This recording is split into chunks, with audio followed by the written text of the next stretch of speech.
Mao Zedong, a visionary, revolutionary, and a leader of the Chinese people.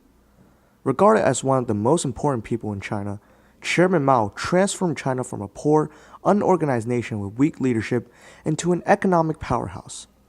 Mao's merits still have a lasting impact on modern China, as many people support and even worship him because of his selfless contributions.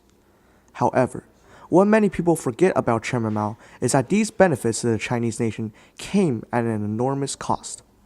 Today, we will be exploring all of the atrocities, the crimes, and the lawless acts that Mao Zedong committed throughout his life and the price the Chinese people had to pay in order for this leader's dream to come true. Is Chairman Mao really the glorified leader many people think he is?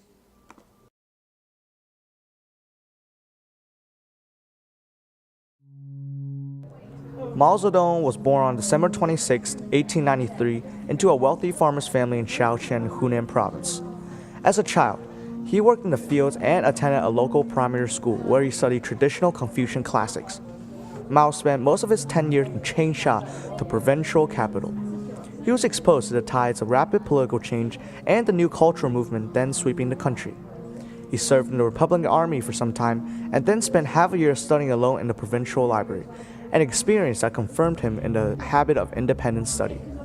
There, he read core works such as Adam Smith's The Wealth of Nations and Montesquieu's The Spirit of the Laws. Mao declared the founding of the modern People's Republic of China on October 1, 1949. Following his consolidation of power, Mao launched several campaigns. But not all of the decisions Mao made have benefited China. Some had devastating effects and impacted China for many generations.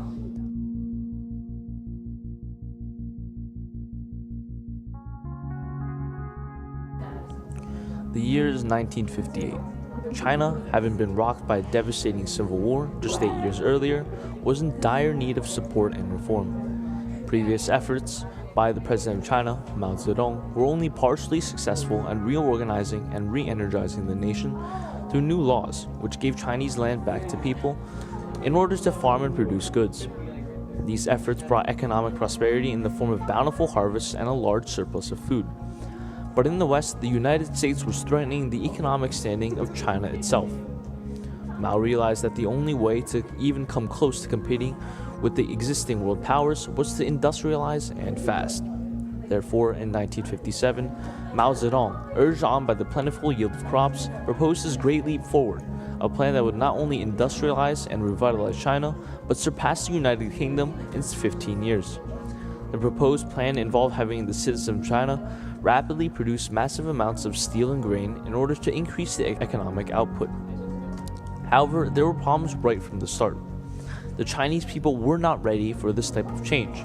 While the manpower was there, Mao's nation lacked the heavy machinery and equipment required to mass-produce steel and other goods.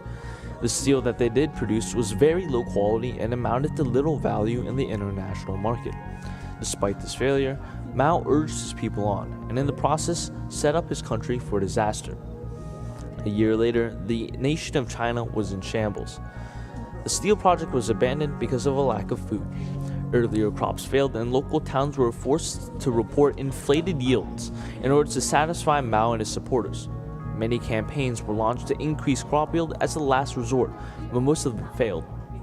One of the earliest campaigns was the Four Pests campaign, which told farmers to kill all mosquitoes, flies, sparrows, and rats. While paid with good intentions, it ultimately resulted in the extermination of the sparrow, a predator of the locust. The resulting locust infestations hurt the farmers infinitely more than the sparrow. Mao's decision to launch these campaigns sealed the fate for many citizens in China. As a result, one of the largest famines in the history of the world ensued. Frank Zachater, an expert in Chairman Mao, estimates that a record 44 million deaths occurred in the 3-year period, and cases including torture, branding, cannibalism plagued the country.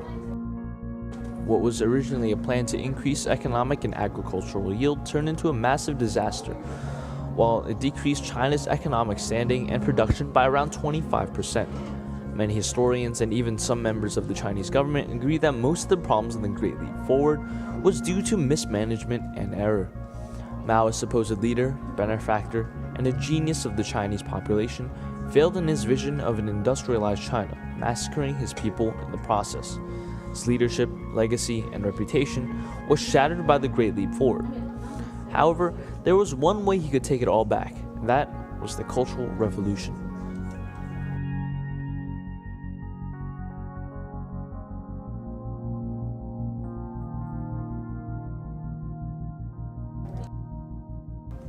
In 1966, China was in turmoil. After the horrendous failure of the Great Leap Forward, Mao Zedong practically disappeared in the time he was most needed. In his place, the Vice President Zhou Enlai introduced economic reform, which boosted the Chinese economy and renewed the people's interest in the nation. While going against communist principle, and therefore against Mao's principles, Zhou Enlai brought a short period of peace and prosperity to China, from 1962 to 1965, which had not existed for several decades. The fall of 1966 was when things started to go wrong. After being openly criticized for his lack of leadership, Mao was starting to have doubts in his own government. It was at this point where Chairman Mao decided a revolution was necessary to keep control of China. The purging of opposition leaders started to happen in the May of 1966, with Mao Zedong's wife, Jiang Qing, at the charge. In this period of time, schools and universities around the nation got caught up in the revolutionary spirit. This led to the formation of the infamous Red Guards.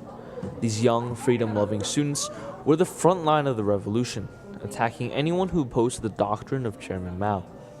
Mao loved the Red Guard and gave lots of support to them, which included holding rallies and raising funds to these students. The Red Guard, however, only furthered the violence that plagued the country only a few years ago. Scared of being killed, local people attacked their own communities out of fear of being called a counter-revolutionary. Some people even attacked their own friends and family, harming thousands in the process. What was supposed to be a revolution resulted in chaos, with people attacking and killing each other over baseless fears. It was during the fall of 1966 when Mao started to attack the culture of China itself. Nian Cheng, an elite resident of Shanghai, had her house ransacked by the Red Guard, with many antique vases and paintings destroyed. She was later falsely accused of being a British spy and thrown in prison as a result. When she was finally released, she found that her daughter had been beaten to death and thrown out of a window by the infamous Red Guard. Her book, Life and Death in Shanghai, highlights some of the violence that China went through during the Cultural Revolution. In all, the Red Guard oppressed millions of Chinese people throughout the 2 years that they were active. The Cultural Revolution finally ended when Mao Zedong and Zhou Enlai were too sick to rule. The 4 remaining leaders of the Cultural Revolution were arrested and sent to prison. 120 years later, China is still dealing with Mao's legacy. To many people in China, Mao Zedong is the eternal father. To these people, he remains a symbol of strength. Indeed, Mao did increase the modernization of China and has gained back economic and social prosperity. However, despite his reverence, Mao's legacy remains a flawed legacy. For those who see strength in his face, others remember fear from the violence, famine, paranoia, and the tens of millions of deaths in the campaign launched by Mao, such as the Great Leap Forward and the Cultural Revolution. These consequences outweigh his achievements, and on balance, we believed that he was an ineffective leader of China.